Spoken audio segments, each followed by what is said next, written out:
you think of one automaker tied to an iconic prancing horse that builds the quintessential sports cars, has a history of racing at the highest level,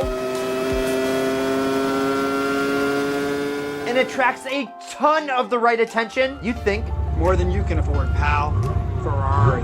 But even the best has made a few stumbling horses. Yes, this video is gonna cover 6 of the worst Ferraris and an honorable mention, baby, that you wouldn't wanna see parked on your street, let alone in your driveway. Let's go!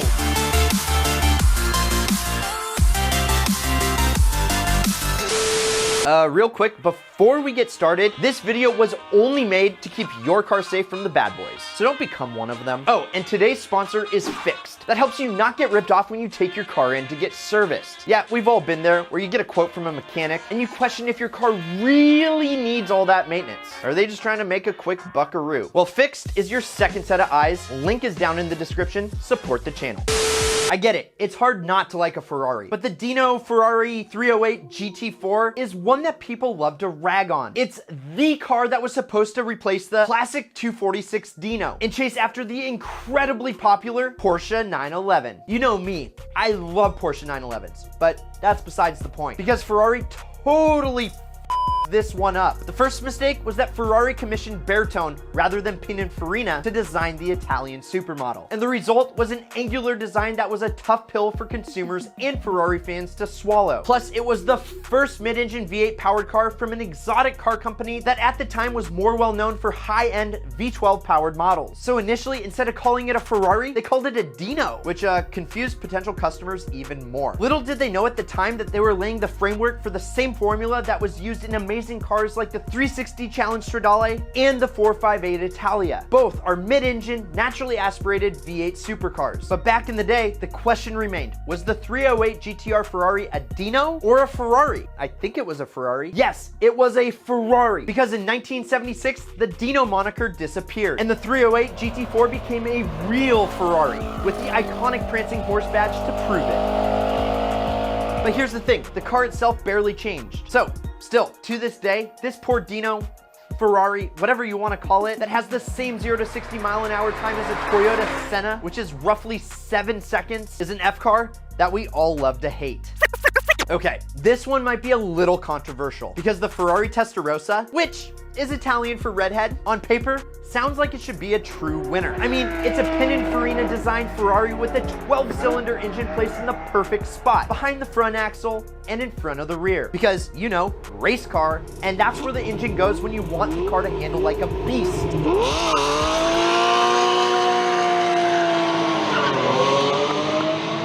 But there was just this one tiny schmidzy overlooked issue that had huge consequences. See, Ferrari put the flat 12-cylinder above the transmission and rear differential, and both of those components are pretty big items, if I do say so myself. And so the engine was mounted about 10 inches higher in the car, which raises the center of gravity quite a bit. Now, if you don't know, the center of gravity is the 3D balancing point of the car, and the higher it is from the ground, the more chance it has of toppling over. Yeah, having a higher center of gravity in the Testarossa wouldn't be that dramatic, but let's just say the Testarossa was a handful at higher speeds, which, if I was a betting man, I bet you haven't seen anybody seriously racing a Testarossa, because it's extremely twitchy at higher speeds. Plus, one more thing, the design. It's, how do I say this nicely?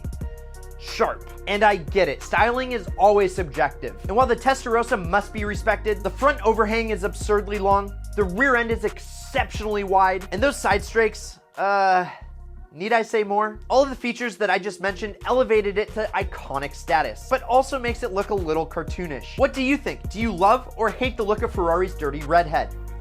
Either way, there's no denying that it makes beautiful music.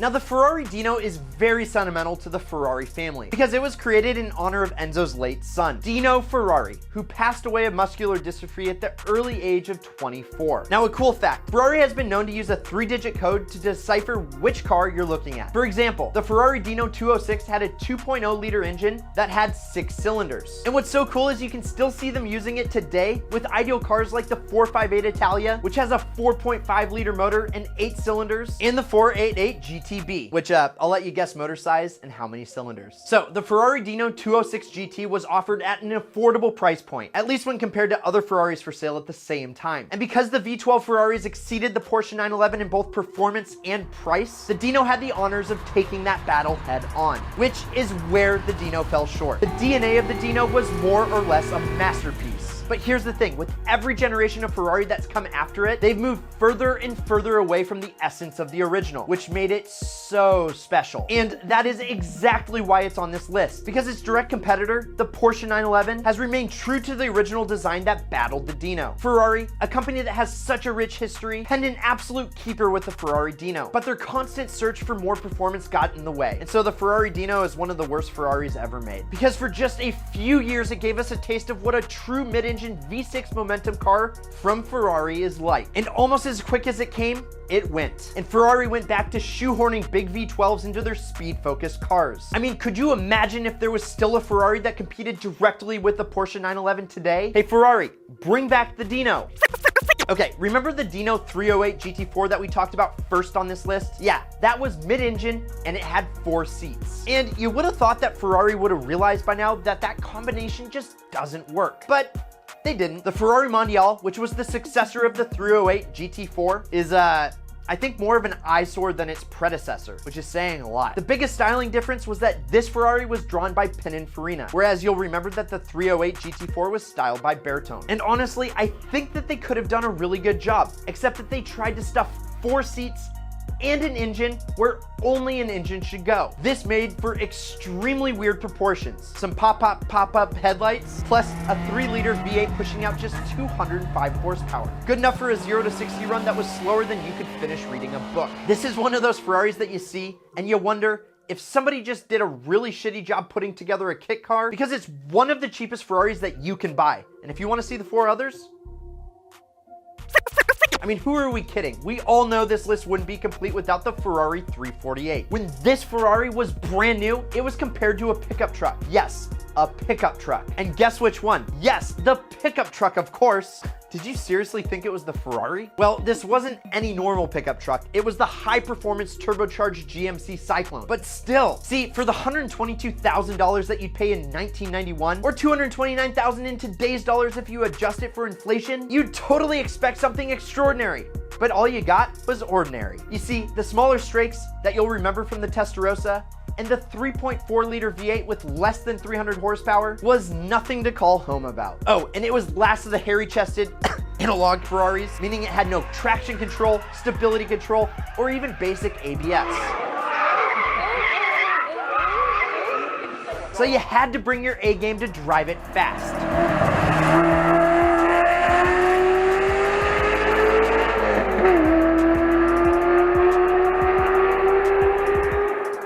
You know what? It sounds oh so good, but I'll pass. All right, let me see a raise of hands. Who didn't have a Ferrari F40 poster on their bedroom wall growing up? I mean, the evolution of the Ferrari 288, the F40, was the last Ferrari that Enzo Ferrari ever approved.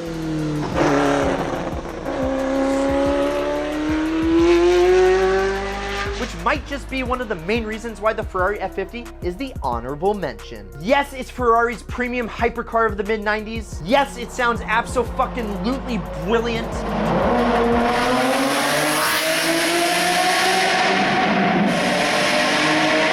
And yes, the Ferrari F50 is legendary for all of the wrong reasons. This bad boy was designed to celebrate Ferrari's 50th birthday. And to do that, they built 349 of them, all with a V12 engine that supposedly came from this Formula One car. The only issue, which was a pretty big one, was the fact that the only part of the engine that came from the original F1 car was the engine block. Everything, and I mean everything else, had to be modified for everyday driving, which made it rev to just 8,500 RPMs, which is extremely low when compared to an F1 car that will routinely get to 18,000 RPMs. But did I already mention that it sounds glorious? It sounds so good. But the biggest downfall of the Ferrari F50 was its performance, specifically when compared to the legendary F40 that we talked about earlier. Yes, the F50 was a very fast car with 513 horsepower on tap, 0 to 60 in just 3.8 seconds, and if you kept the pedal to the metal, you'd see 203 miles an hour on the speedo, which is still fast today, but back in 1995 when it was released, the same year that Logan Paul was born, did I really just say that? This thing was bonkers! Only one huge problem. It was the fact that it was slower than its big brother, the F40. So let's think about this for a second. You get an allocation for one of the 349 F50s available. And most likely you already own an F40 to get that allocation. So once you get both of them home and you race them, I can already see the disappointment on your face. It's like the first time that you were fooled by a padded bra. Big expectations and even bigger letdown.